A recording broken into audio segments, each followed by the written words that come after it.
नमस्कार। आज हम भारतीय संविधान के इतिहास के एक बहुत ही अहम मोड़ पर बात करने वाले हैं, केशवानंद भारती मामला।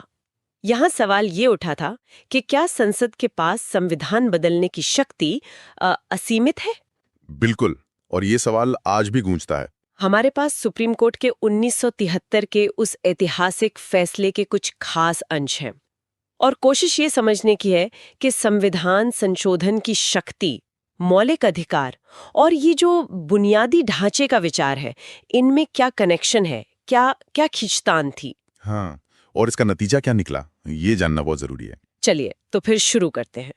तो सबसे पहले एक उलझन थी अनुच्छेद 368 को लेकर।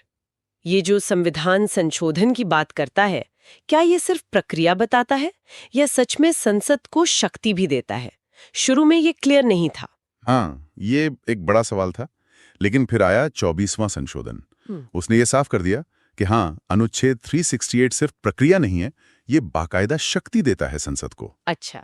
लेकिन फिर सवाल उठा, ये संशोधन का मतलब क्या है, इसकी सीमा क्या है? हाँ, मतलब कितना बड़ा बदलाव कर सकते हैं? क्या आप संविधान का मूल रूप ही बदल सकते हैं? बिल्कुल। या फिर कुछ ऐसी चीजें हैं जिन्हें आप छू भी नहीं सकते। ये बहस का मुद्दा बना। और यहीं पर एंट्री होती है मौलिक अधिकारों की। सबसे बड़ा सवाल, क्या संसद इस 368 वाली शक्ति का इस्तेमाल करके हमारे मौलिक अधिकारों को कम कर सकती है या छीन सकती है? खासकर तब जब हमारे पास अनुच्छेद 13(2) है, जो साफ कहता है कि राज्य कोई ऐसा कानून नहीं बनाएगा जो मौलिक अधिकारों को छीनता हो। तो ये कानून और संशोधन में क्या फर्क है? ये बहस तो गोलकनाथ केस से ही चल रही थी, है ना? हाँ, गोलकनाथ में बहुमत ने तो यही माना था कि 13(2) का कानून संवैधानिक संशोधन पर भी लागू होता है, मतलब मौलिक अधिकार नहीं छीने जा सकते। लेकिन केशवानंद में इस पर फिर से गौर हुआ। जी, कोर्ट ने देखा कि क्या अनुच्छेद 13(2) वाला कानून और 368 वाला संशोधन ये वाकई अलग चीजें हैं। संविधान में कई जगह ये शब्द अलग अलग तरह से इस्तेमाल हुए हैं। तो ये तर्क दिया गया कि शायद संशोधन की शक्ति ज्यादा बुनियादी है, ज्यादा मौलिक है। अच्छा, और फिर बात आई संविधान की प्रस्तावना, प्रीएम्बल पर। क्या उसमें जो सिद्धांत लिखे हैं कि भारत एक संप्रभु लोकतांत्रिक गणराज्य होगा, न्याय, स्वतंत्रता, समानता मिलेगी, क्या ये सिद्धांत संसद की संशोधन शक्ति पर कोई सीमा लगाते हैं? हाँ, ये एक बहुत ही अहम नुक्ता उठाया गया। एक तरफ ये कहा गया कि प्रस्तावना सिर्फ एक परिचय नहीं है, ये तो संविधान की आत्मा है, उसका मूल दर्शन यहीं से निकलता है, तो कोई भी संशोधन इसके खिलाफ कैसे जा सकता है।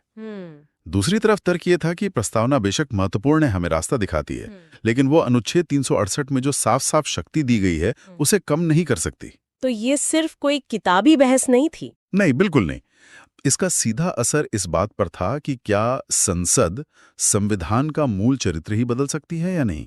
तो इन सब तर्कों के आप कह सकते हैं मंथन से अदालत ने एक नया सिद्धांत दिया जिसे आज हम बुनियादी ढांचे या बेसिक स्ट्रक्चर के नाम से जानते हैं। सही कहा। चीफ जस्टिस सीकरी और कुछ और जजों का ये मानना था कि संसद संविधान के किसी भी हिस्से को बदल सकती है, इसमें कोई शक नहीं, लेकिन संविधान की जो बुनियादी नींव और ढांचा है उसे नहीं बदल सकती। अच्छा। जैसे कोई मकान हो। हाँ, बिल्कुल।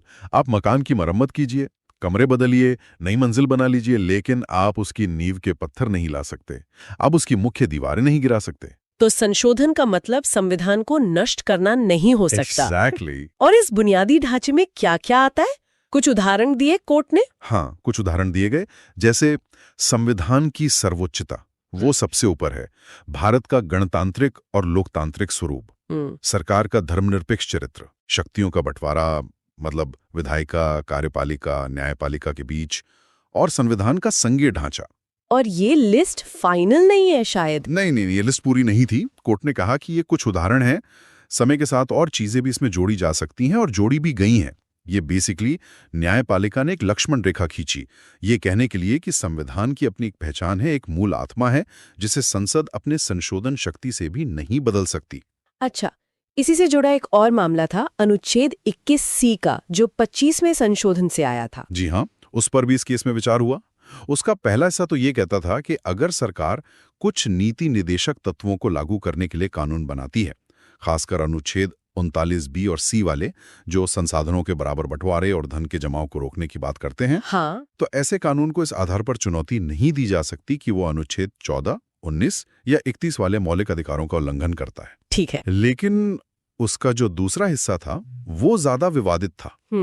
वो ये कहता था कि अगर कानून बनाने वाली संसद या विधानसभा ये घोषणा कर दे कि ये कानून उन निदेशक तत्वों को लागू करने के लिए है, तो फिर कोई भी अदालत इस बात की जांच नहीं कर सकती कि वो कानून असल में ऐसा करता भी है या नहीं। अरे, मतलब अदालत जांच ही नहीं सकते। हाँ, यहीं पर न्यायिक समीक्षा यानी जुडिशियल रिव्यू पर सीधा सवाल खड़ा हो गया। जुडिशियल रिव्यू मतलब?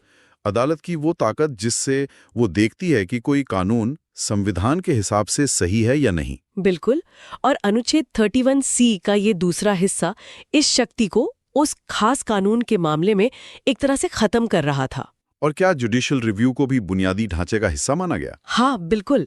न्यायिक समीक्षा को संविधान के बुनियादी ढांचे का एक बहुत जरूरी हिस्सा माना गया।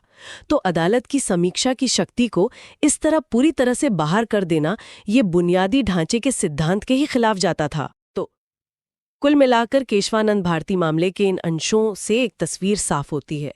एक तरफ संसद की संविधान बदलने की बहुत बड़ी शक्ति और दूसरी तरफ उस शक्ति पर बुनियादी ढांचे के सिद्धांत की लगाम। हाँ, एक संतुलन बनाने की कोशिश। और ये सिद्धांत आज भारतीय संवैधानिक कानून की रीढ़ बन चुका है। सही कहा। तो ये थी हमारी आज की पड़ताल केशवानंद भारती मामले के कुछ अहम अंशों की। लेकिन यहाँ एक सवाल सोचने के लिए रह जाता है, क्योंकि ये बुनियादी ढांचा संविधान में कहीं साफ साफ लिखा तो है नहीं। तो ये तय करने का अधिकार कि क्या बुनियादी है और क्या नहीं, ये शक्ति तो न्यायपालिका के हाथ में आ गई। तो क्या ये एक तरह से चुनी हुई संसद पर न्यायपालिका को एक अघोषित वीटो पावर नहीं दे देता? ये सवाल आज भी बहस का एक बड़ा मुद्दा है।